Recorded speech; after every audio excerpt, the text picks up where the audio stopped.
नाज़िम गंबट में नामियारे अदीब हफ़ीज़ शेख की याद में किताबी मेलो लगायो वियो, जंहिंमें शागिर्दनि, उस्तादनि, अदीबनि, शाइरनि ऐं सहाफ़ियुनि समेत शहरनि वॾे अंग में शिरकत कई। उन हवाले से रिपोर्ट कयो आहे किशोर कुमार। जी बिल्कुल, असां जेको हिन वक़्तु गंबट जे भिटाई चौक ते मौजूद आहियूं, जिते जेको आहे सिंध फिक्री फोरम पारां जेको आहे टियों हफ़ीज़ शेख किताबी मेलो लगायो वियो आहे, जंहिंमें जेको आहे सिंध जे नाले वारनि अदीबनि, सहाफ़ियुनि ऐं समाजी अॻवाननि खे भेटा पेश करण जे हवाले सां ही 3 रोज़ा हिते जेको आहे किताबी मेलो लगायो वियो आहे। हिन किताबी मेले में जेके शिरकत कंदड़ सहाफ़ी, अदीब ऐं जेके नौजवान आहिनि उन्हनि सां ॻाल्हि ॿोल कंदासीं त उन्हनि जो छा चवणु आहे। हफ़ीज़ शेख जेको हिकु नामवर कहाणीकार हो ऐं ॿिया जेके किरदार जेके गंबट जा हुआ, जेके असां खां विछड़ी विया आहिनि, उन्हनि खे साड़ी ॾेई असां हिकिड़ी शौरी वात ऐं लात ॿारी आहे। असांजे हिन मेले जो मक़सदु इहो आहे त जेको किताबु आहे, जेको मुतालियो आहे, उहो आम नौजवाननि, ज़हननि ऐं असांजे आईंदे जो जेको नसुल आहे उन्हनि ताईं पहुचे। दरसगाहनि सां दिलि मुंहिंजी, कुतुब खानो वतन मुंहिंजो, किताबनि में दफ़न थींदुसि, वरक थींदा कफ़न मुंहिंजो। दोस्तनि, जेको ही किताबी मेलो लगायो आहे, इन जा हिकिड़ा ॿ रुख आहिनि।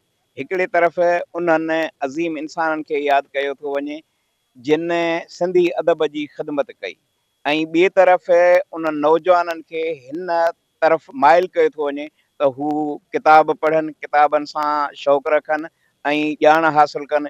जेसीं ताईं असां वटि असांजे नौजवाननि में ॼाण न हूंदी, शऊर न हूंदो, इल्मु न हूंदो, तेसीं ताईं पंहिंजे मुस्तक़बिल जो को ख़ूबसूरत तय न करे सघंदा। तालीमी माहौल पैदा करण जी कोशिशि कई आहे। हिननि शयुनि सां अदब खे पिणु वॾो फ़र्क़ु मिले थो।